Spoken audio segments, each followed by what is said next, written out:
G'day team, Coach Paul here, 14-year military veteran and mental health worker. Today's video is tips for adults in isolation. I have 5 main topics and I'll drill down into each one after that. If you're looking for the notes for this to explain things in more detail, by all means shoot us an email, comment under the link and I will send you the notes. First tips I want to go on with is tips for families with children. So if you're a parent and you are working for home, and both parents may be working for home at this point in time, try and stagger who's working, who's parenting, etc., just to take the load off. Don't leave the parenting responsibilities to one parent. Another tip is set up video chat playdates with school friends for your children as well, to keep them engaged so that they don't feel isolated and left out. Make family time together to engage and ask your children how they're doing. So check in with them, get feedback on things that they like, things that they don't like. Take time to prepare meals together. Sometimes let the children lead in meals. Let them engage in their creative side, help in the kitchen. It will help them feel part of the family group. It is a perfect time to rework your child's room. So if it needs a good clean, if they want to move things around a bit, change the decor slightly, now's a really good time to do it so that they can you can engage with them as well. Number 2 is self-improvement ideas. So number 1 I would stress is set a daily routine. So wake up time, what you're going to do first thing, set your routine with your breakfast, etc. It's quite helpful for children. And the first video that I put up is a lot of tips for children in that aspect too. Take a course, do some first aid training online, maybe some pet first aid online, try something new. It's a good opportunity to redefine who you are and work out what you want to do long term. Get creative with yourself. So maybe that's writing if you think you've got a novel in you, if you want to write a biography, now's the time to sit down and get started. Another good tip too is brain training apps. So different apps, puzzles, lateral thinking, cryptic crosswords, stuff like that. It's a really good time that we can get into that. One of my favorites is TED Talks. So get into a TED Talk about a topic that you are fascinated about. There are over 3,000 TED Talks available online. If you're thinking about a holiday or want to do something slightly different, then take a virtual tour. So you visit that museum online or a library online, maybe research a holiday destination, something like that. And the last one within self-improvement is something around the house needs repair. There's definitely got to be a YouTube video for that. Bunnings are doing deliveries online, so you can order online, they'll deliver to your house now. So now's a perfect opportunity to get that stuff done, and maybe the significant other will leave you alone for a little bit. Okay, number 3, ideas for maintaining your well-being. First one, I stressed this before, is set a routine. Humans love routine. Awesome stuff. Make regular phone calls, video, Skype, etc. to people that you know and stay engaged with them. Being in close confines can be quite stressful for couples and for families. So watch out for signs of stress amongst family members and really sit down and talk about any issues before they become major issues. Another one, avoid clickbait. Social media is rife with clickbait and stuff at the moment. False facts, false this, false everything.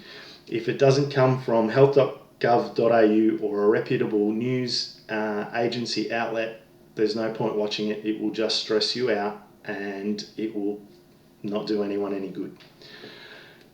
Watch your alcohol consumption and your nutrition.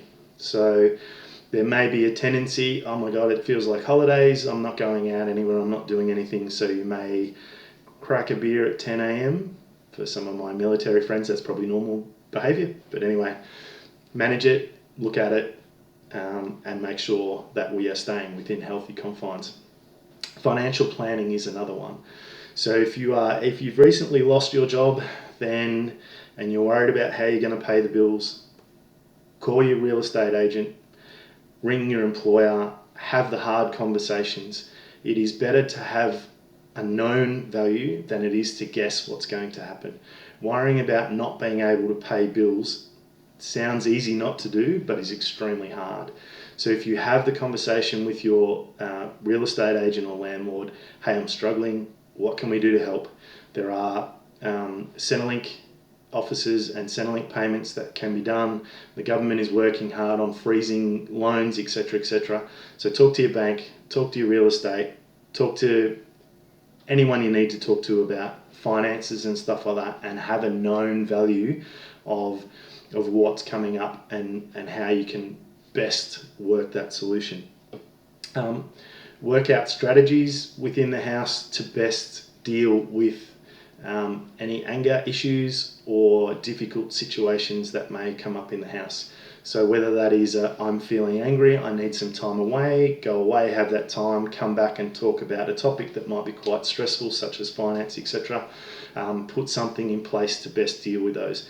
There are some great links I'll put at the end on a slide for different websites that can give you different tricks and go into more depth about how to manage these situations. Engaging with your friends, you can watch movies, footy games, host watch parties on Facebook and stuff now. Stay engaged with your friends. Get some sun every day. Go outside, get some vitamin D, melatonin, all that sort of stuff. Our bodies require it. It is something needed. Our moods will increase on a positive level from doing this. And in the same, exercise, extremely important as well. Exercise every day. It'll help with your mood. It'll help with sleep. It is very good for you, which we all know. There are many gyms and many sites that are running virtual classes, so video classes and that you can join. Stay in touch with work colleagues if you can, because if you are working from home, stay busy, stay connected with everyone, keep checking in. Make time for yourself. Start a daily ritual, daily routine, start journaling, check in with yourself, see how you're feeling, managing stress levels, etc., etc. Self-indulge. Maybe it's time for you to do yourself mani-pedi because you're not going out to the hairdressers anymore, or you're not going out to get the nails done. Maybe you can do those things at home. So even though we are in isolation, it's not a time to neglect ourselves. It's probably a really good time to invest in ourselves. Now's the time to do those household projects that you've been putting off forever. Bunnings are doing home delivery services now, so order what you need on Bunnings. Bunnings also have the how-to guides as well. There are a million YouTube videos on how to do things around the house as well, so now could be a time for doing that. Some ideas for having fun around the house. Random lounge dance parties is a good one that I've heard. I got that one from the Red Cross website. Also, I know a couple of mates of mine that love the whole Nerf wars around the house. If you've got access to a garden and things like that, gardening with the whole family or by yourself, getting dirty, playing around, cleaning up the garden, great way to get some vitamin D. Another good one is plan a holiday or plan an outing or plan something to mark the end of what's currently happening. So allow your family and yourself to have something to look forward to in the future. If you could start planning a holiday, you might plan the destination, what you're going to do there. You might also plan what you're going to eat while you're there, etc., etc. You can engage the family, have them all research in little parts of the holiday. So one might be travel, might be the route that you're going to take. Someone might also do some research on some food that you'd like to eat there. Someone might also do some research on tourist sites that you could see in that particular time as well. But allow yourself and the family to have something positive to look forward to at the end of this. Okay, ways we can help others. Reach out to other people that might be self-isolating. Social media is really good at helping you stay connected with other people. Don't be afraid to post not only positive stuff that is working well for you, but don't be afraid to post stuff that isn't working very well for you. The whole idea and the whole mentality behind the tribe, the village, etc., is that we all share in everyone's positive experience and negative experiences. If you're experiencing something that's not quite working well from home and you share that somewhere, someone may come to you and say, hey, this has really worked well for me. Maybe you could try that, and that could be the solution that you're looking for.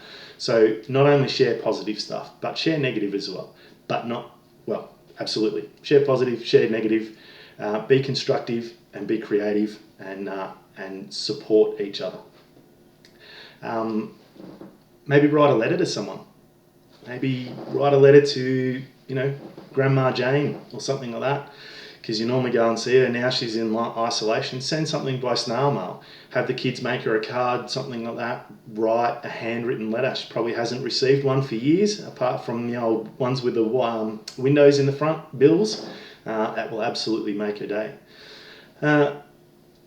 Your closets, cupboards, wardrobes, walk-in robes. Go in there. If there's things that you haven't worn for 6 months, we're coming up to winter. Some people may have lost their jobs. They may not have the money to go out and buy a brand new winter wardrobe, and you may have 3 or 4 things that you're never going to wear again. Box it up, send it off to a charity, help out someone less fortunate than you. And probably my biggest one is stay engaged. So stay engaged with yourself, stay engaged with your family, stay engaged with your friends. Isolate as in physical isolation. Do not isolate as in cut the world off completely. At the end of this, there'll be a slide with useful resources like Lifeline, Kids Helpline, Red Cross, SANE, health.gov.au, etc., reputable places where you can find out more information on these topics. Thanks for watching the video, and I will release another one in a few days. If you have any ideas or any things that you would like me to address specifically, then by all means comment, send me a message, let me know what it is, and I will research it, and I will definitely do a video on that. Thanks for watching, and I will see you again soon. Cheers.